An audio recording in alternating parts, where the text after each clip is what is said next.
June 5 పర్యావరణ దినోత్సవం రోజు ప్రియతమ దేశ ప్రధానమంత్రి నరేంద్ర మోదీ గారు బుద్ధ జయంతి పార్కులో ఒక రావి మొక్కను నాటడం జరిగింది. మాకే నాంపే ఏక్ పౌధా. మరి శ్యామాప్రసాద్ ముఖర్జీ బలిదాన దినం నుండి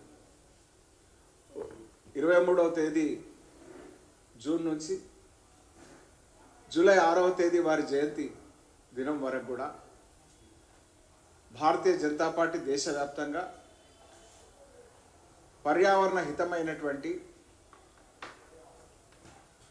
మొక్కలు నాటే కార్యక్రమం భారతీయ జనతా పార్టీ కార్యకర్తలకు కేంద్ర పార్టీ ఇవ్వడం. అమ్మ పేరు మీద ఒక మొక్క తెలంగాణలో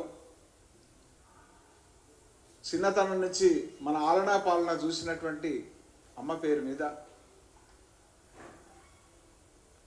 అమ్మతో కలిసి కానీ అమ్మ పేరు మీద కానీ మొక్క నాటాల్సినటువంటి కార్యక్రమం. ప్రతి బూత్లో కూడా 10 మొక్కలు కనీసం నాటాలనేటువంటిది. ఆ రకంగా 3.5 లక్షలు. మరి సామాజికంగా కూడా సమాజంలో మిగతా ఔత్సాహికులను భాగస్వామ్యం చేస్తూ మరొక 1,50,000 మొక్కలు,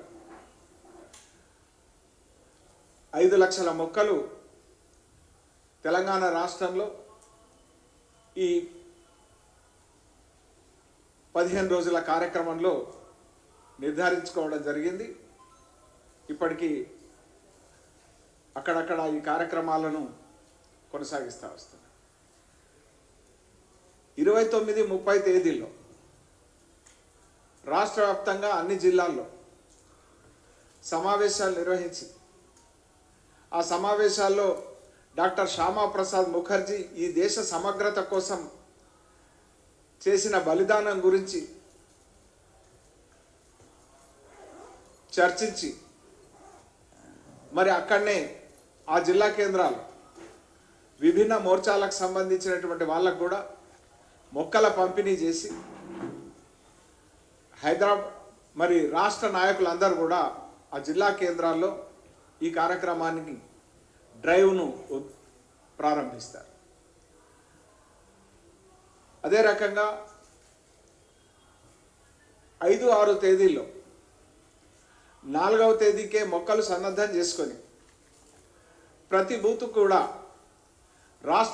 ప్రతి జిల్లాకు రాష్ట్ర పార్టీ నుంచి ప్రతి జిల్లాకు ఒకరు వెళ్ళిన తర్వాత ఆ జిల్లాలో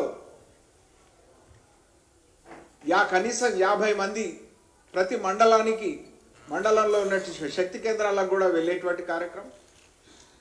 మండల కమిటీలో ఉన్నటువంటి వాళ్ళు ప్రతి బూత్కు వెళ్ళి ఈ యొక్క అమ్మ పేరు మీద ఒక మొక్క కార్యక్రమాన్ని అమలు చేసేటువంటి బాధ్యతను వారికి అప్పచెప్పడం జరిగింది. దాంట్లో భాగంగా మరి జిల్లాలకు వెళ్ళేటువంటి వాళ్ళ లిస్టు మీకు కాపీ ఇవ్వడం జరుగుతుంది. డాక్టర్ శ్యామాప్రసాద్ ముఖర్జీ 33 సంవత్సరాల అతి పిన్న వయసులో కలకత్తా యూనివర్సిటీకి వైస్ ఛాన్సలర్గా వ్యవహరించారు. నెహ్రూ నేతృత్వంలో ఏర్పడినటువంటి ప్రజాప్రభుత్వంలో ఆ రోజు భారీ పరిశ్రమలు సరఫరాల శాఖ మంత్రిగా వ్యవహరించారు. లియాఖత్ అలీ ఒప్పందాన్ని వ్యతిరేకించి నెహ్రూ లియాఖత్ అలీ మధ్యలో ఒప్పందాన్ని నిరసించి రాజీనామా చేసి బయటకు వచ్చారు. మరి 1951 సంవత్సరంలో అక్టోబర్ 21న నేటి భారతీయ జనతా పార్టీ మూలమైనటువంటి భారతీయ జనసంఘాన్ని స్థాపించారు. 1952 ఎన్నికల్లో జరిగినటువంటి 52 మొదటి సార్వత్రిక ఎన్నికల్లో వారు బెంగాల్ నుంచి పార్లమెంట్కి ఎన్నికయ్యారు. వారు ఏదైతే ఆర్టికల్ 370 ఏదైతే ఆ కాశ్మీర్కి వెళ్ళాలంటే